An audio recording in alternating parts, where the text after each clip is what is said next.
আজকে দেখো বাসায় কিভাবে এরকম লইট্টা ফিশ ফ্রাই বানাবেন। বিশ্বাস করেন ভাই, এইভাবে একবার লইট্টা ফিশ বানাইলে পতেঙ্গা বা কক্সবাজারের কথা একদম ভুলে যাবেন। প্রথমে আমি নিয়ে নেব লেবুর জুস একটি, এরপর আমি এমএফসি মিক্স যেটা আছে এটা ইউজ করব 3 চামচ। আমার 1 কেজি মাছ আমি পরিষ্কার করার পর এখানে কিন্তু আমার মাছ যেটা আছে এটা অ্যাপ্রক্সিমেটলি 4 ভাগের 3 ভাগ, তার মানে আমার এখানে কেজি প্রতি যেহেতু হচ্ছে 4 চামচ লাগতো, সেখানে আমি ইউজ করব এখন 3 চামচ।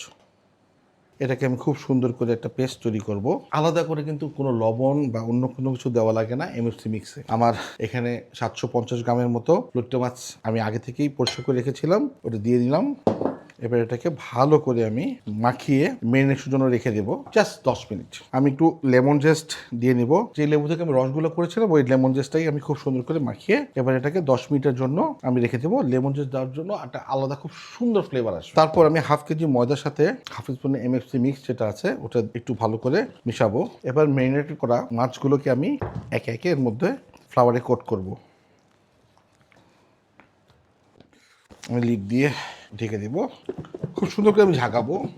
এবার আমি ওই মিক্সিংয়ের মধ্যেই বিট করা ডিমকে দিয়ে দিব, ফিশগুলোকে ডিমে দিয়ে দিব। এবার এটাকে মিক্স শেষ হয়ে গেলে আমি এটাকে ব্রেড ক্র্যামের মধ্যে এক এক করে দিয়ে দিব ব্রেড ক্র্যাম করার জন্য।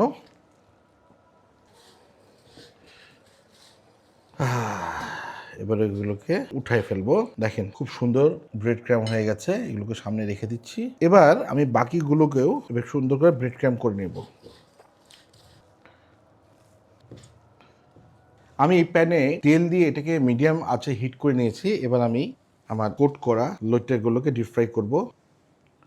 আপনারা কিন্তু এভাবে বানিয়ে ফ্রিজে অনায়াসে রাখতে পারেন 1 থেকে 1.5 মাস। যখন খেতে মন চাবে বা বাসায় মেহমান আসবে জাস্ট ডিপ ফ্রাই করবেন এবং পরিবেশন করবেন। আমার লইট্টা ফিশগুলো খুব সুন্দর ভেসে উঠেছে। Wow, what a colour!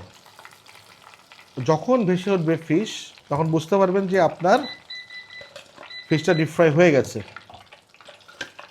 এভাবে আমি বাকিগুলোকে এখন ডিপ ফ্রাই করব, বাট আমি সাধারণত বাসায় অর্ধেক ডিপ ফ্রাই করি এবং অর্ধেক ফিউচারের জন্য রেখে দিই। যখন মন চাই বের করে ফ্রিজ থেকে জাস্ট ডিপ ফ্রাই করি, ডিপ ফ্রাই করে তখন খাই।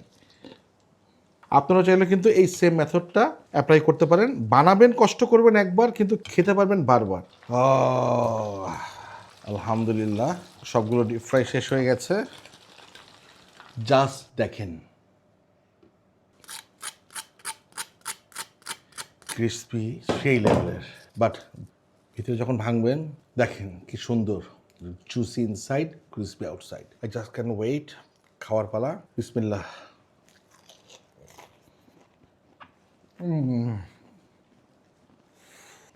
Simply awesome. একবার যখন বাসায় ট্রাই করবেন, আমি বলবো এটা আপনার পার্মানেন্টলি আপনার বাসায় সবসময় আপনার ফ্রিজে বানায় রাখাই দিবেন এবং নিজেরা ট্রাই করবেন এবং গেস্টদেরও ট্রাই করাবেন। খেতে আরও মন চাচ্ছে, পরে কথা হবে।